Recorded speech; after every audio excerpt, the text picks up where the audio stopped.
To me, a good dad was the kids having everything in their rooms. They're having the Xboxes, the PlayStations, the Nikes, the Reeboks, all the brand clothes and all that sort of stuff, you know, getting around with all the good mocker on, you know. But when I look back at stuff now and reflect now, after being clean and sober now for 7 years, you know, all they wanted was their dad.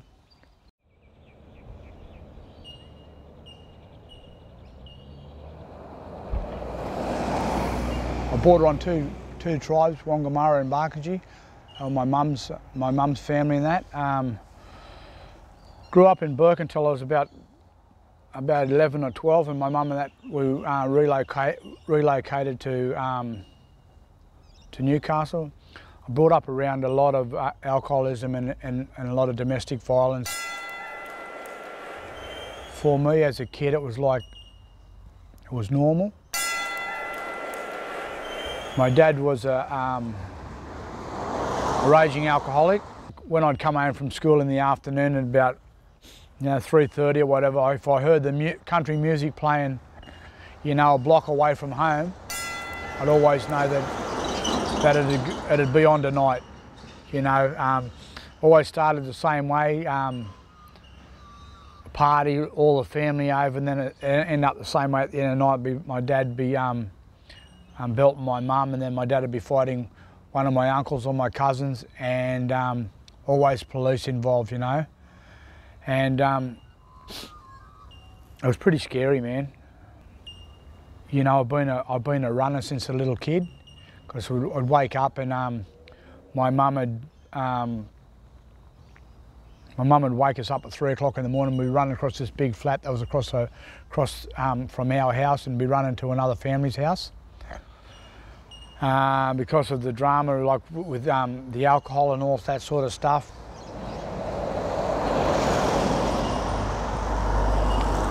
I don't know, in fear, mate, you know, like, and I've carried a bit of that stuff over to my adult, you know. I can still be like that today, you know. I could, you know, if things aren't going my way, I'm up and I'm off. Picked up my first drink at 11, first smoke of pot at 12, New South Wales Police Boys boxing champion at 16, played President's Cup football. Back in them days, that President's Cup was under 21s, but I played in that when I was 16. Introduced to speed at about 16, and none of that stuff ever seemed to be any worry, because I could always still play rep sport and all that sort of stuff. When I drank, it'd take me from the shy person to the chameleon, and I could mix with any group and all that sort of stuff, and I could sing, I could dance, and you know, all that sort of stuff, you know what I mean?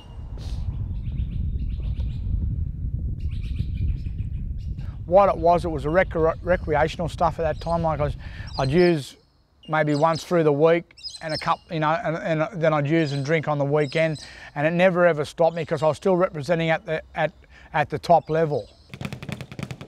And so I thought I was going to make all this money out of boxing, and so I decided to fight and give the football away. My first 10 fights I was undefeated. I lost my 11th fight in Queensland to a guy who was the #1 in Australia for both welterweight and light middleweight divisions, 2 divisions. He was #1 in the Commonwealth, and he's also world rated. When I walked out, it probably should have been my biggest fight of my career, but I walked out, and the fight never even really happened until I was hit with my first hard punch, you know. And so I just really sort of like did enough just to slip by. Plus I was thinking, how's my condition going to hold up? Because I'd been drinking and smoking and all that sort of stuff, and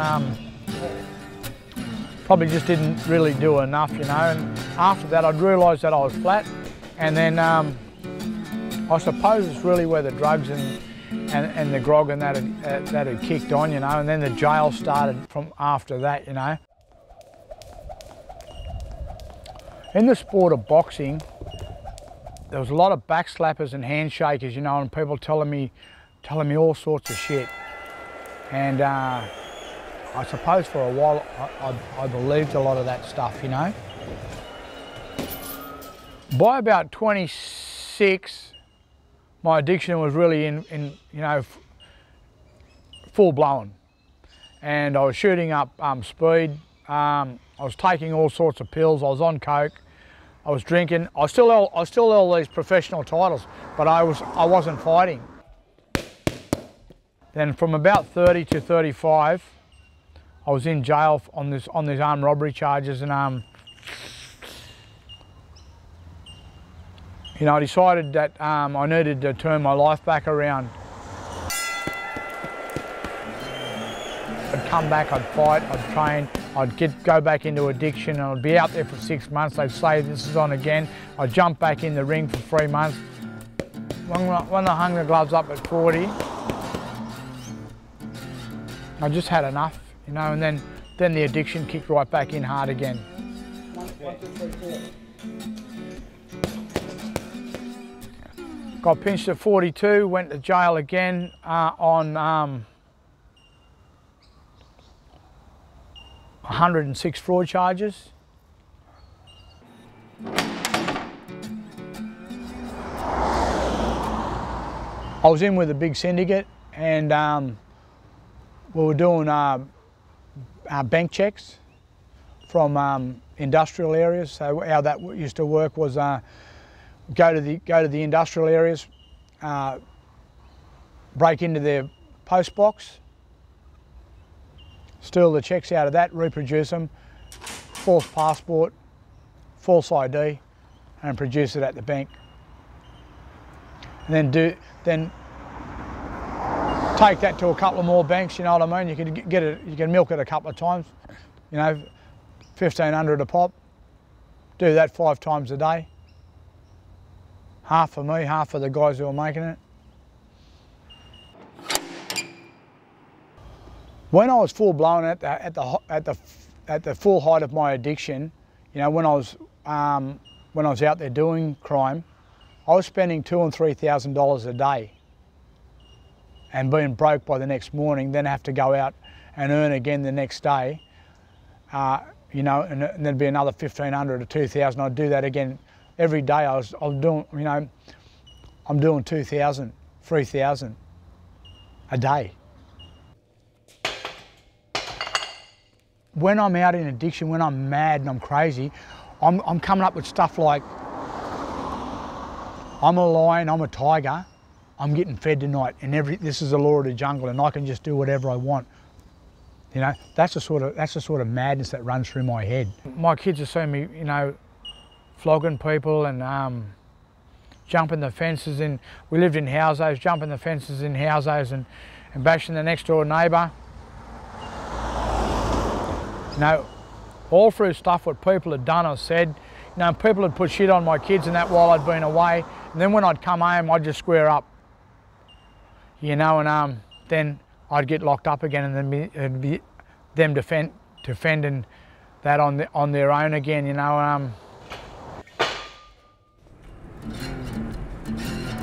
First 2 times I come to recovery, I come for everybody else. Now, I come for the courts, I come to save a marriage, I came because the family said I had a problem, but still in my head I'm still thinking that I'm all right. Look, I've done all this boxing, I've done all that stuff, you know what I mean? I'm all right, I can stop this anytime I want.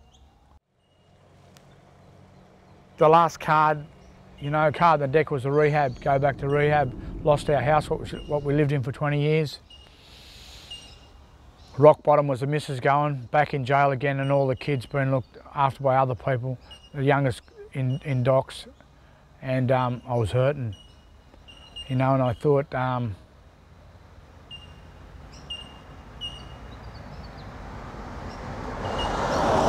thought about taking my life, you know, really, really did, you know.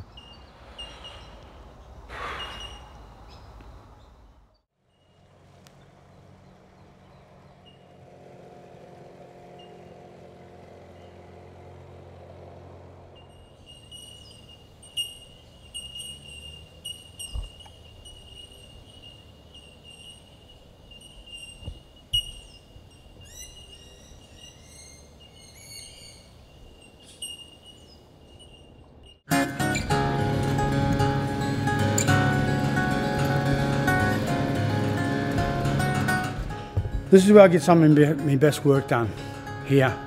You know, we're on a level playing ground. You know, no one's above anybody, and I just look at sometimes too as some of us have got more time up than others, you know what I mean? But the newcomer's always the most important, because that guy will just tell me what it's like out there. You know, and the old timer will tell me that it keeps getting better, so all I've got to do is stay here, keep doing my recovery and giving back, you know. So I'm giving to them, they're giving to me, so we're sharing and caring. It's like Aboriginal traditional ways, you know, caring and sharing. That's what recovery is to me. That's what this place is. It's gold.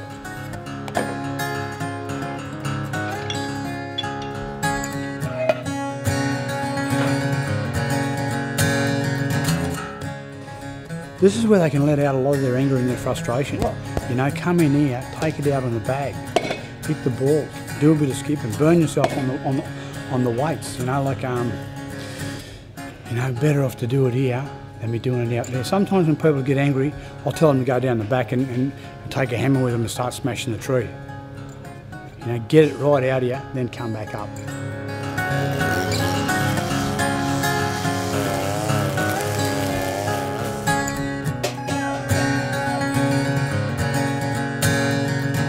Not everybody comes to recovery, to the Glen Centre, to get well. They say they are, but a lot of people come for different reasons. Look, I tell them I don't care why you come here. Whether you come here for court, whether you come here to get out of jail, you come here to save your missus, you come here to save your house.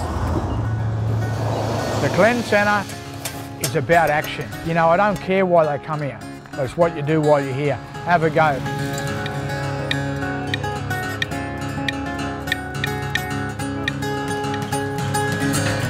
What I see with the guys who come through the Glen is they're not bad people. They're just sick people trying to get well.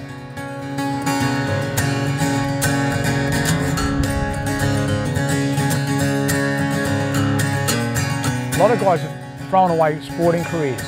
You know, a lot of guys have lost their missus and their kids. You know, so you've got common ground to pull these guys in.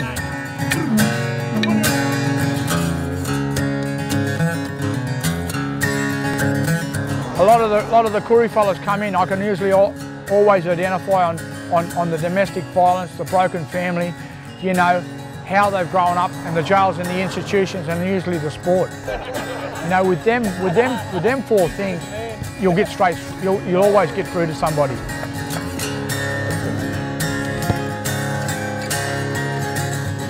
Some of the stuff I hear down there make a glass eye cry. Stories on how people have grown up and what's happened. You know, you think you've heard it all, then you'll hear something else, you know. You know, sometimes it's here, mate, you know, it hits you in your heart, you know, and but I know if anybody, if people really want to have a go, they really want to put it into action, the results are there. You know, it's about changing your life.